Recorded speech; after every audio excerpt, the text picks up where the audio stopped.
দিন দিন রাস্তায় মোটরবাইকের সংখ্যা বাড়ার সঙ্গে সঙ্গে বেড়েই চলেছে দুর্ঘটনার আশঙ্কা। ট্রাফিক আইন অমান্য করে বেপরোয়া গতিতে বাইক চালানো, হেলমেট ব্যবহার না করা পরিস্থিতিকে ক্রমশ উদ্বেগজনক করে তুলছে। প্রতিদিন রাস্তায় কে আগে যাবে এই প্রতিযোগিতায় নিয়ম উপেক্ষা করে ছুটছে বাইক ও অন্যান্য যানবাহন। ফলে ছোটোখাটো দুর্ঘটনার পাশাপাশি বড়সড় বিপদের আশঙ্কাও বাড়ছে। অন্যদিকে রাস্তার ধারে, বিশেষ করে হোটেল ও রেস্টুরেন্টের সামনে বড় ট্রাক ও অন্যান্য গাড়ি দাঁড় করিয়ে রাখার প্রবণতা যান চলাচলে সমস্যা সৃষ্টি করছে। এতে রাস্তা কার্যত সরু হয়ে যাচ্ছে। ট্রাফিক নিয়ম অনুযায়ী এভাবে রাস্তায় গাড়ি পার্ক করা আইন বিরুদ্ধ এবং যে কোনো সময় নো পার্কিং ফাইন হতে পারে। গাড়ির মালিকদের পাশাপাশি হোটেল ও দোকানদারদের নির্দিষ্ট পার্কিং জোন ব্যবহারে সচেতন হওয়া প্রয়োজন। এদিকে ছোট চারচাকা মালবাহী গাড়ির মালিকদের মধ্যেও দুশ্চিন্তা বাড়ছে। তাদের অভিযোগ, বেআইনি টোটো ও ইঞ্জিন ভ্যানের সংখ্যা বেড়ে যাওয়ায় কাজ কমে যাচ্ছে। বহু ইঞ্জিন ভ্যানই registration, road tax, insurance, pollution certificate ও ফিটনেস ছাড়াই চলাচল করছে। অভিযোগ উঠেছে, বাতিল পুরনো চারচাকা গাড়ির ইঞ্জিন বসিয়েই এসব যান তৈরি করা হচ্ছে। কম খরচে চলার ফলে এগুলি কম ভাড়ায় মাল পরিবহন করছে, যার জেরে বৈধ গাড়ির মালিকরা প্রতিযোগিতায় টিকতে পারছেন না। এই প্রসঙ্গে অ্যাডিশনাল আরটিও আরামবাগ দেবাশিস সরকার জানান, সাধারণ মানুষের সচেতনতা ও ট্রাফিক আইন মেনে চলাই দুর্ঘটনা রোধের প্রধান উপায়। এছাড়াও দেবাশিস বাবু আর কি জানালেন শুনুন। দিন দিন মোটরবাইকের সংখ্যা বেড়ে চলেছে, পাল্লা দিয়ে বেড়ে চলেছে অ্যাক্সিডেন্ট। স্যার, এটাকে নিয়ন্ত্রণ কিভাবে করা যায়? গাড়ি কেনা তো খুব স্বাভাবিক প্রক্রিয়া। একটা গাড়ি বিক্রি বাড়বেই, মানুষ বাড়ছে, মানুষের প্রয়োজন বাড়ছে, গাড়ি বিক্রিও বাড়বে, আর এটাই মার্কেটটাকেও ভালোভাবে ধরে রাখে, ব্যালেন্স করে রাখে। কিন্তু গাড়ি কিনলাম শখ হলো বা প্রয়োজনে গাড়ি কিনলাম, সেটাই তো সব কথা নয়। সচেতনতাটা বিশাল বড় একটা ব্যাপার। সচেতন যদি আপনি না হন, আপনার হাতে আপনারা ভেবে নিই আমার লাইসেন্স আছে মানে এটা আমার ফান্ডামেন্টাল রাইটস, কিন্তু এটা কিন্তু আমার রাইটস নয়। আপনার লাইসেন্স একটা প্রিভিলেজ, লাইসেন্স কিন্তু আপনার রাইটস না। এটা ভাবতে হবে যে আমি যখন রাস্তায় যাই, আমার উল্টো দিকের অপোজিট দিক থেকে যেসব গাড়ি আসছে তাদেরকেও আমাকে ভেবে চলতে হবে। আমি নিজে তো সাবধান থাকবোই, তো আমাকে রেসপন্সিবিলিটি ফিক্স আপ করে এইভাবেই চালাতে হবে যে আমি একটা প্রিভিলেজ ভোগ করছি, তার সাথে এটাও আমার রেসপন্সিবিলিটি থাকবে উল্টো দিকের গাড়ি যেন সঠিকভাবে যায়, আমিও সঠিকভাবে যাই। কিন্তু দেখা যাচ্ছে যে সেগুলো অনেক ক্ষেত্রে মানে পালন হয় না। বিশেষ করে ইয়াং জেনারেশনের সকল যারা আছে, এরা কিন্তু যথেষ্ট বেপরোয়া ভাবে গাড়ি চালায়। আন্ডার এজ যারা আছে তারা কিন্তু বেপরোয়া ভাবে গাড়ি চালায়, যেটা কিন্তু খুব বিপজ্জনক হয়ে উঠছে আজকালকার দিনে। এইভাবে দয়া করে গাড়ি চালাবেন না। এতে আপনার ক্ষতির সাথে সাথে অন্যদিকের যারা রয়েছে তাদের কথা ভেবে এগোন, নাহলে কিন্তু বিশাল বিপদ হয়ে যায়। একমাত্র পুলিশ বা একমাত্র মোটর ভেহিকলস গিয়ে এটা আটকাতে পারে না যতক্ষণ না আপনারা নিজেরা সচেতন হবে। সম্ভব নয়। নিজে সচেতন না হলে কিন্তু এটা সম্ভব কোনোভাবেই হবে না। হেলমেটটা মাথায় পরে চলুন, হেলমেটটা ভীষণ দরকার। একটা হেলমেটের জন্যই একটা প্রাণ চলে যায়, যে কোনো সময় দেখতে পাওয়া যাচ্ছে। হেলমেট পরতে আমরা ইভেন আমি নিজেও, আমি যখন বাড়ি থেকে 50 মিটার দূরে বাজারে যাই, আমি কিন্তু হেলমেট পরেই বেরোই। হেলমেটটা প্রয়োজন, কারণ মাথায় কিন্তু শেষ কথা বলে, তাই না? আপনি যখনই বাইরে বেরোবেন আপনার মাথায় একটা জিনিসই রাখবেন, আপনার মাথায় একটা জিনিসই রাখবেন, সেটা হচ্ছে হেলমেট, সাথে আপনার রেসপন্সিবিলিটি।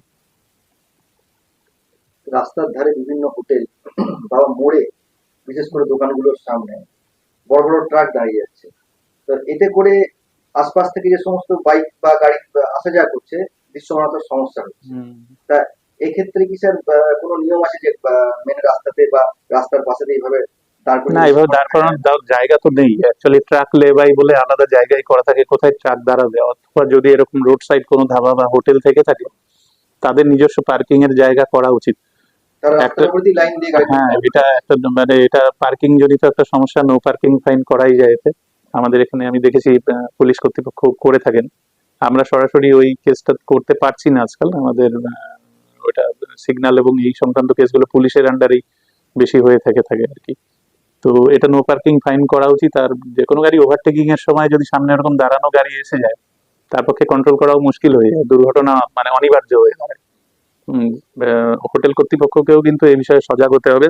অবশ্যই বলে দিতে হবে গাড়ি এখানে দাঁড় করাবেন না, হয় আমার পেছনের দিকে পার্কিং এর জায়গায় রাখুন, অথবা কোনো দূরে ট্রাক লেবাই যদি থেকে থাকে, সার্ভিস রোড থাকে, সেখানে গাড়িটা দাঁড় করান। এটা ভীষণ একটা বিপজ্জনক বিষয়। আপনি ভালো পয়েন্ট রেজ করেছেন এর জন্য কিন্তু প্রচুর দুর্ঘটনা ঘটে, বিশেষ করে রাতের দিকেই হোক আর দিনের দিকেই হোক। রাতের দিকে তো প্রচুর ঘটে, যেখানে সেখানে দুমদাম দাঁড়িয়ে গেলাম, ঘুমিয়ে পড়লাম, ড্রাইভার ঘুমিয়ে পড়লো। এটা কিন্তু ঠিক প্র্যাকটিস নয়।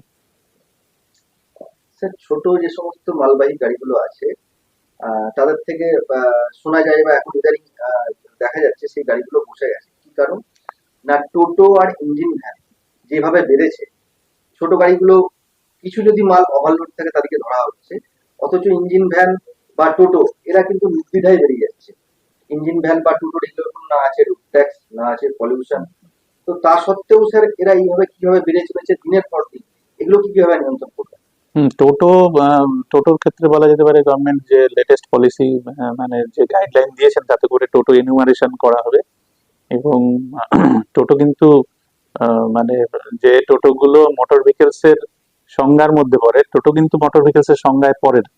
মোটর ভেহিকলস এর সংজ্ঞায় যে এনটিটিটা পড়ে তার নাম হচ্ছে ই রিক্সা।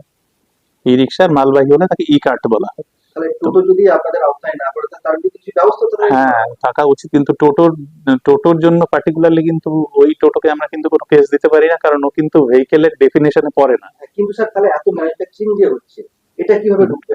হ্যাঁ, এটা রোকার দায়িত্ব একটা সোর্সে আটকানো যেতে পারে। আর যে গাড়িগুলো রেজিস্ট্রেশনের কন্ডিশনের আওতাভুক্ত, তাদেরকে রেজিস্ট্রেশনের আওতায় নিয়ে আসতে হবে। টোটো রেজিস্ট্রেশন হয়? টোটোর রেজিস্ট্রেশন হয় না, ই রিক্সার রেজিস্ট্রেশন।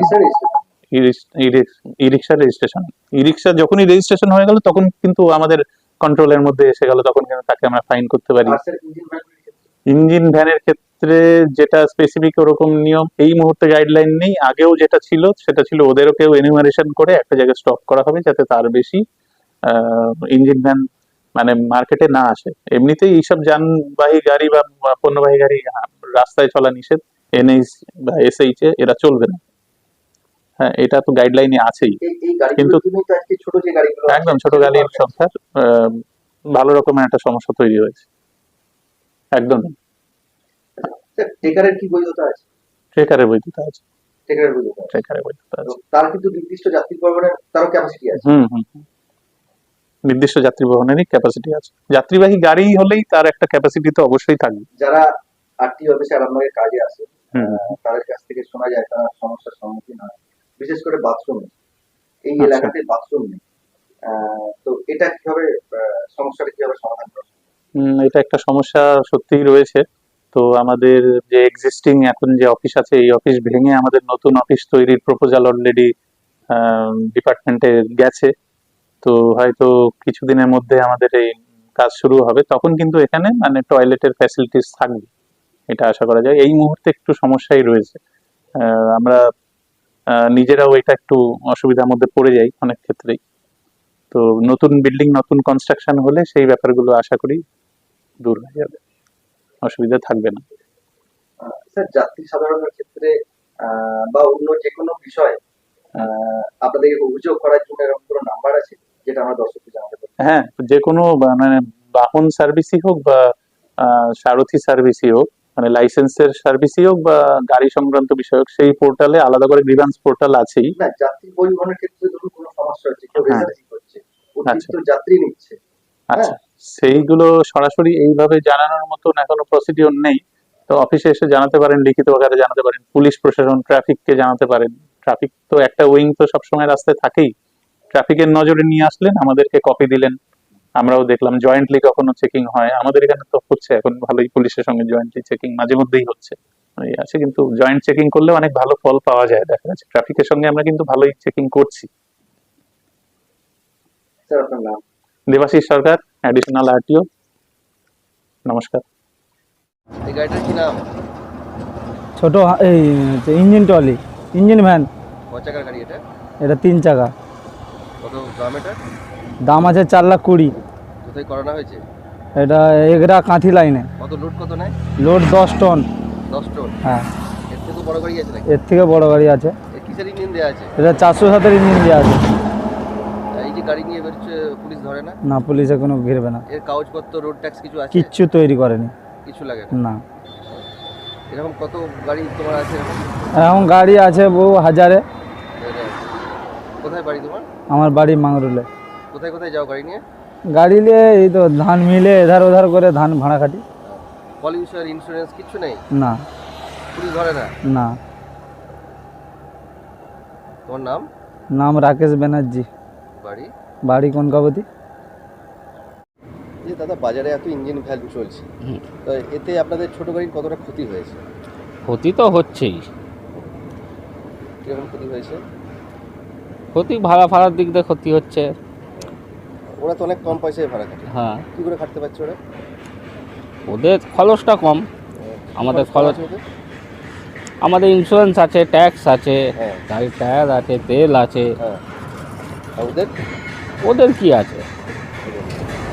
এরকম করে ভুটভুটির সংখ্যা তো আস্তে আস্তে বাড়ছে, হ্যাঁ, তাহলে আপনাদের ছোট গাড়ি মালিকরা কি করবে? কী করবে, আস্তে আস্তে বন্ধ করে দিতে হবে।